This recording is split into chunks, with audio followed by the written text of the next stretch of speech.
Life is strange and often imponderable. Both the success and the failures have their roots in simple experiences. Mr. Darby's experiences were commonplace and simple enough, yet they held the answer to his destiny in life. Therefore, they were as important to him as life itself. He profited by these two dramatic experiences because he analyzed them and found the lesson they taught. But what of the man who has neither the time nor the inclination to study failure in search of knowledge that may lead to success? Where and how is he to learn the art of converting defeat into stepping stones to opportunity? In answer to these questions, this book was written.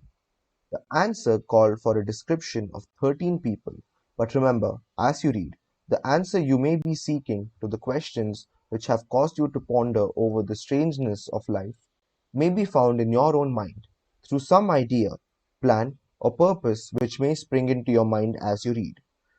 One sound idea is all that one needs to achieve success. The principles described in this book contain the best and the most practical of all that is known concerning ways and means of creating useful ideas. Before we go any further in our approach to the description of these principles, we believe you are entitled to receive this important suggestion. When riches begin to come, they come so quickly in such great abundance that one wonders where they have been hiding during all those lean years. This is an astounding statement, and all the more so when we take into consideration the popular belief that riches come to only those who work hard and long. When you begin to think and grow rich, you will observe that riches begin with a state of mind, with definiteness of purpose, with little or no hard work. You and every other person ought to be interested in knowing how to acquire that state of mind which will attract riches. I spent 25 years in research, analyzing more than 25,000 people, because I, too, wanted to know how wealthy men become that way. Without that research, this book could not have been written. Here, take notice of a very significant truth, viz. The business depression started in 1929 and continued on to an all-time record of destruction until some time after President Roosevelt entered office. Then, the depression began to fade into nothingness. Just as an electrician in a theater raises the lights so gradually that darkness is transmuted into light before you realize it, so did the spell of fear in the minds of the people gradually fade away and become faith. Observe very closely. As soon as you master the principles of this philosophy and begin to follow the instructions for applying those principles, your financial status will begin to improve, and everything you touch will begin to transmute itself into an asset for your benefit. Impossible? Not at all. One of the main weaknesses of mankind is the average man's familiarity with the word impossible. He knows all the rules which will not work. He knows all the things which cannot be done. This book was written for those who seek the rules which have made others successful and are willing to stake everything on those rules. A great many years ago, I purchased a fine dictionary. The first thing I did with it was to turn to the word impossible and neatly clip it out of the book. That would not be an unwise thing for you to do. Success comes to those who become success conscious. Failure comes to those who indifferently allows themselves to become failure conscious. The object of this book is to help all who seek it to learn the art of changing their minds from failure consciousness to success consciousness. Another weakness found in altogether too many people is the habit of measuring everything and everyone by their own impressions and beliefs. Some who will read this will believe that no one can think and grow rich. They cannot think in terms of riches because their thought habits have been steeped in poverty, want, misery, failure, and defeat. These unfortunate people remind me of a prominent Chinese who came to America to be educated in American ways. He attended the University of Chicago. One day President Harper met this young Oriental on the campus. stopped to chat with him for a few minutes, and asked what had impressed him as being the most noticeable characteristic of the American people. "Why," the Chinaman exclaimed, "the queer slant of your eyes. Your eyes are off slant. What do we say about the Chinese? We refuse to believe that which we do not understand. We foolishly believe that our own limitations are the proper measure of limitations. Sure, the other fellow's eyes are off slant because they are not the same as our own. Millions of people look at the achievements of Henry Ford after he has arrived and envy him because of his good fortune or luck or genius or whatever it is that they credit for Ford's fortune. Perhaps one person in every 100,000 knows the secret of Ford's success, and those who do know are too modest or too reluctant to speak of it because of its simplicity. A single transaction will illustrate the secret perfectly. A few years back, Ford decided to produce his now famous V8 motor. He chose to build an engine with the entire 8 cylinders cast in one block and instructed his engineers to produce a design for the engine. The design was placed on paper, but the engineers agreed to a man that it was simply impossible to cast an 8 cylinder gas engine block in one piece. Ford said, "Produce it anyway." "But," they replied, "it's impossible." "Go ahead," Ford commanded, "and stay on the job until you succeed no matter how much time is required."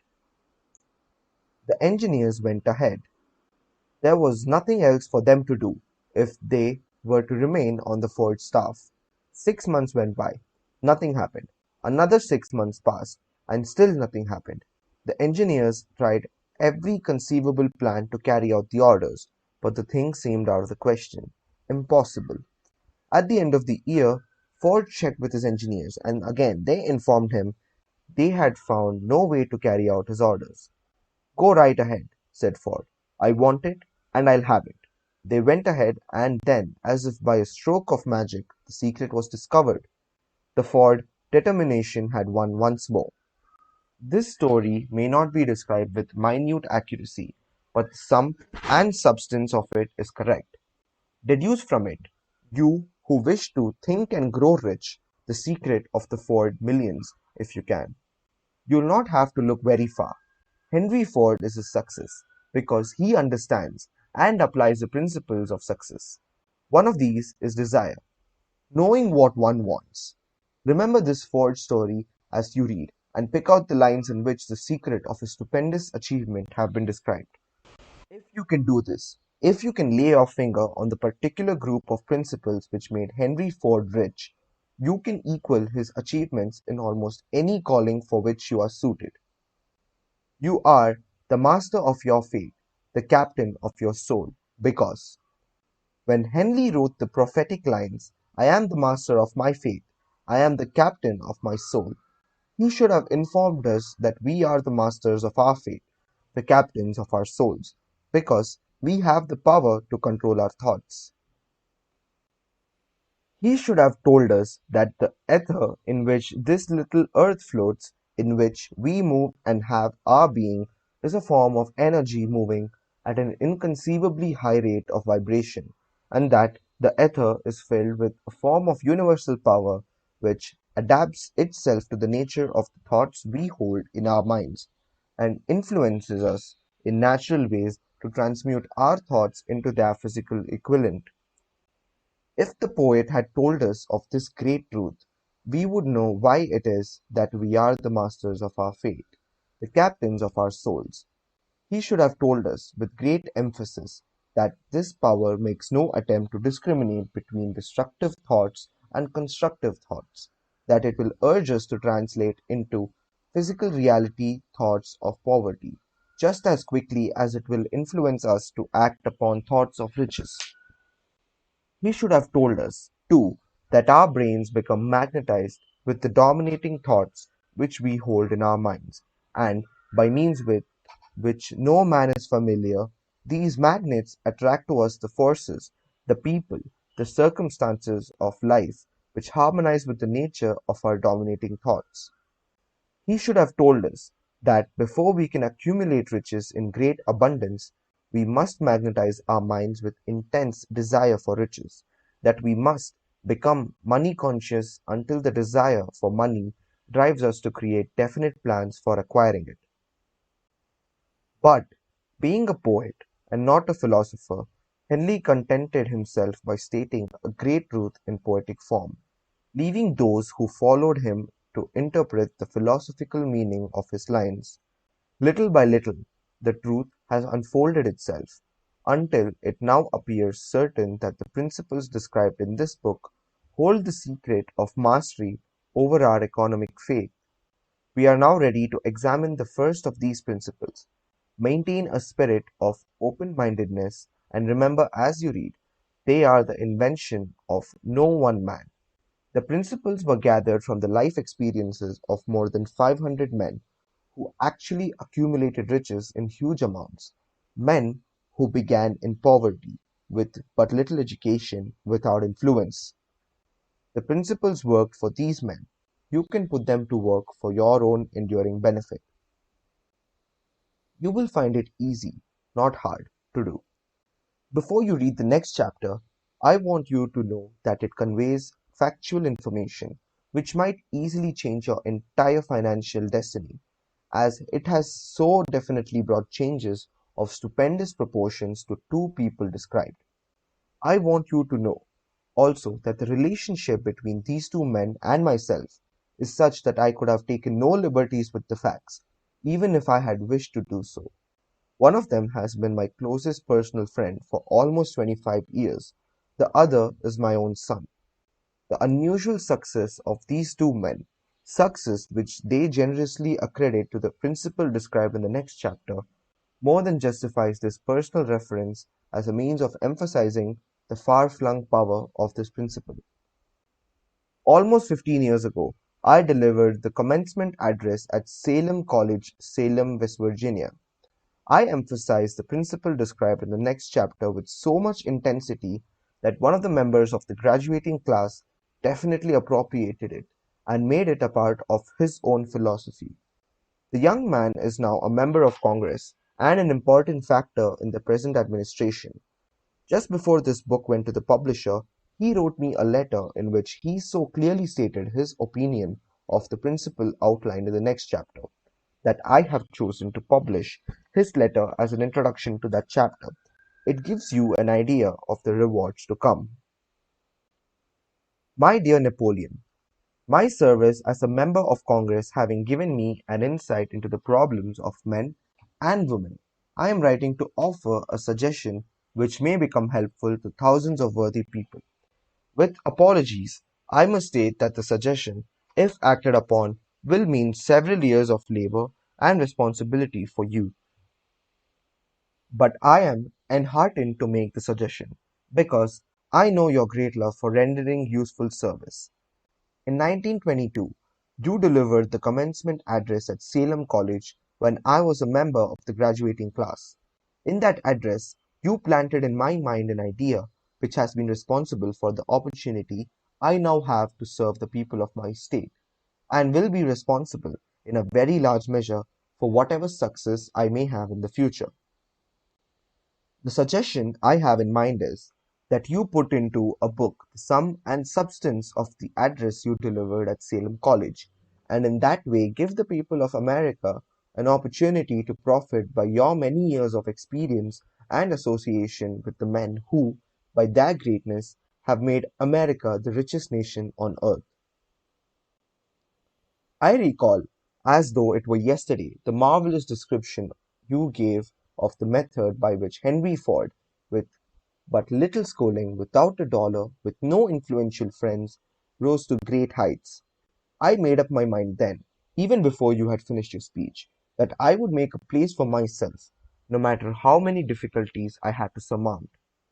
Thousands of young people will finish their schooling this year, and within the next few years, every one of them will be seeking just such a message of practical encouragement as the one I received from you. They will want to know where to turn, what to do to get started in life.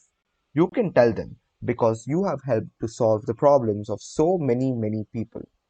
If there is any possible way that you can afford to render so great a service, May I offer the suggestion that you include with every book one of your personal analysis charts in order that the purchaser of the book may have the benefit of a complete self inventory indicating, as you indicated to me years ago, exactly what is standing in the way of success.